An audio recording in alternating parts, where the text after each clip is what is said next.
I told my son that, I have two sons and you are not one of them. When I, 46, was 20 I got my girlfriend at the time pregnant. I was scared crapless but I manned up and married her. It was hard but we made it work for 8 years until I caught her cheating. I ended the marriage, and began co-parenting my, at the time, son. He was my world. My dad wasn't there for me at all so I swore to myself I would be the best father I could. I had my then son every weekend. I was always on time and ready to go. Even though I worked full time and was going to school I made sure he always had my full attention when he was with me. He was my best friend and my son. Even though money was tight we had some amazing adventures. He loved spending time with my family, and even had friends in my neighborhood. I thought we were doing well, until he was around 11. At that point he started to not want to visit me. His mother had a new boyfriend who was well off, and I knew he was taking them on trips and doing fun activities on the weekends so, at first, I didn't make a stink, but about 6 months after they started dating, my son was seeing me maybe one weekend a month. After about 9 months he stopped coming altogether. After 3 months of calling, chasing, and begging, I was getting nowhere. So my family came together and hired a lawyer to sue my ex for parental alienation. I lost, and was ordered to pay more child support. As I was leaving the courtroom, my ex's lawyer approached me and offered to cancel child support if I gave up my paternal rights. I flat refused until the lawyer said this was both my ex-wife's and my then son's wishes. I asked to speak to my son alone and they agreed as long as both lawyers were in the room. I spoke to my son and asked him if he really wanted me to give up my rights and he said yeah. I explained that it would mean I wouldn't be his dad and he couldn't come visit me or my family anymore. He looked me dead in the eyes, like he was asking the time, and said, yeah, so? I was shattered. I asked again, if he really understood what he was saying, and he said yes, he wanted to be ex's boyfriend's son. I signed the papers that day. From that day until 2 days ago he never spoke or contacted me, or any of my family. It literally almost unalived me. I started to drink, and stayed drunk for weeks. Finally, one day, I drank until I passed out and aspirated my own vomit.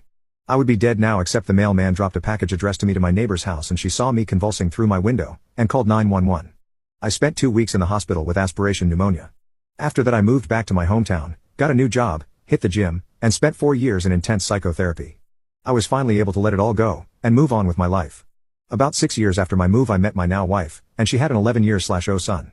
I was standoffish with him at first, but that kid was, and is, so amazing that I couldn't help but fall in love with him.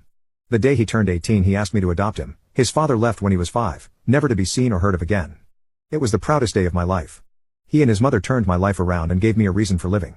Now not only do I have my wonderful adopted son 19 who is currently serving in the Marines, but I also have a son, 4 years, and daughter, 18 meters.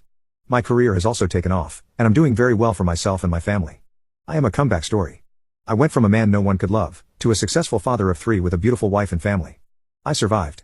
About 3 weeks ago I get a call at my office. It was my ex-sister-in-law. She informed me that my ex had passed. I simply said, okay, and hung up.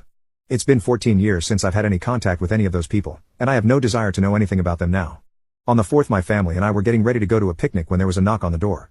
I recognized him through the front glass. It was my first biological offspring. I opened the door and he said, hello Dad, I'm your son. Without an ounce of hesitation I said, no you're not. I have 2 sons and you're not either one of them. Now please leave my property. He just stood there kind of dumbfounded as I shut the door. After a moment he left. I put out a text to my family letting them know that he was lurking around, and I have no intention of having any contact with him, and I will cut anyone who does out of my life completely. It's been 14 years. I don't owe him or his family anything. I had to listen to my mother cry for him on her deathbed over that child. I laid in a hospital bed with a machine breathing for me, wishing it would turn off and let me die because of that child. I learned in therapy that he had the right to make his own choices, but that I also have the right to make mine. My choice was to move on without him as part of my family, as he wanted. He has no right to come back into my life and disturb me or my family now. My entire family agrees with me. Even my wife and my in-laws agree that nothing good can come of this. He's 26 years old now. If this was some evil plot by his mother and her boyfriend, he's had 8 years to contact me, and didn't. Now that his mother is dead all of a sudden I'm up to bat? I don't care if he was 12 or 200, he made the call, and if you had seen the look in his eyes when he said yeah, so? You would have known like I did that he didn't give a damn about me.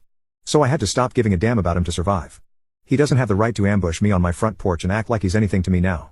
Well, come to find out my sister is the one who has been giving him and my ex-sister-in-law my contact info. My sister, who I love dearly, is inconsolable that I won't give him a chance. Apparently he called her after he came to my house and broke down. I told her to stop right there, I don't care, but now she's begging me, for our mother's sake, to meet with this kid. So I ask you, is there anything good that can come out of a meeting with this kid now?